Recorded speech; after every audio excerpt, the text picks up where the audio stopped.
પોરબંદરમાં એનડીઆરએફની ટીમ સજ્જ, આધુનિક સાધનો સાથે કોઈ પણ પરિસ્થિતિને પહોંચી વળવા તૈયાર. કુદરતી આપત્તિઓ સામે આગોતરી તૈયારીના ભાગરૂપે પોરબંદરમાં એનડીઆરએફની ટીમ તૈનાત કરવામાં આવી છે. પૂર, વાવાઝોડું કે અતિવૃષ્ટિ જેવી પરિસ્થિતિમાં જાનમાલનું નુકસાન અટકાવવા માટે ટીમને તમામ આધુનિક સાધનોથી સજ્જ કરવામાં આવી છે. ઇન્ચાર્જ ઇન્સ્પેક્ટરના નેતૃત્વ હેઠળ આવેલી આ ટીમ કોઈ પણ પ્રકારની કુદરતી આફત કે કટોકટીની સ્થિતિમાં તાત્કાલિક બચાવ અને રાહત કામગીરી માટે તૈયાર રહેશે.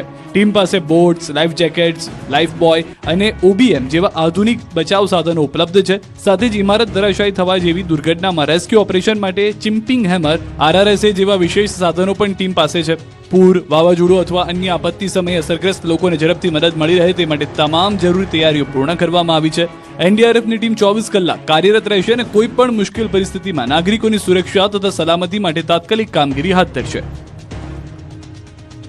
સુરેન્દ્રનગર જિલ્લામાં વાવણી લાયક વરસાદથી ખેડૂતો ખુશ, વાવણી કાર્યમાં જોડાયા. વાવણી લાયક છે એટલે ખેડૂતો પોતાનું તમામ પાક અત્યારે ઉગી ગયો છે અને ખેડૂતો કામે વધી ગયા છે. કાચું સોનું વરસ્યું તેવું કહેવાય.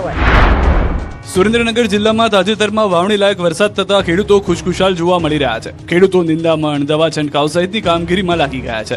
સારા વરસાદથી કપાસ, મગફળી, જુવાર સહિતના પાકને ફાયદો થવાની આશા છે અને હવે આગામી સમયમાં સારો વરસાદ પડશે તેવી ખેડૂતોને આશા છે. ચાલુ વર્ષે જૂન મહિનાના અંત સુધી વાવણી લાયક વરસાદ ન થતા ખેડૂતો ચિંતાતુર બની ગયા હતા, પરંતુ આખરે સુરેન્દ્રનગર સમગ્ર જિલ્લામાં સાર્વત્રિક વાવણી લાયક વરસાદ થતા ખેડૂતોમાં ખુશીની લાગણી ફેલાઈ ગઈ હતી. સુરેન્દ્રનગર જિલ્લો કપાસનું હબ ગણવામાં આવે છે, જેથી જિલ્લામાં સૌથી વધુ વાવેતર કપાસનું કરવામાં આવે છે. ત્યારે અત્યાર સુધીમાં જિલ્લામાં 3.5 લાખ હેક્ટર કરતાં વધુ જમીનમાં કપાસ, મગફળી, જુવાર તેમજ અન્ય રોકડિયા પાકનું વાવેતર કરવામાં આવ્યું છે અને સારો વરસાદ થતાં ખેડૂતો હાલ ખેતી કામમાં લાગી ગયા છે અને વરસાદ બંધ થયા બાદ હવે ખેડૂતો ખેતરમાં નિંદામણ, દવા છંટકાવ સહિતની કામગીરી કરી રહ્યા છે. જોકે હજુ સુધી સામાન્ય વરસાદ પડ્યો છે, પરંતુ ખેતી માટે ફાયદાકારક હોવાથી ખેડૂતો ખુશ જોવા મળી રહ્યા છે.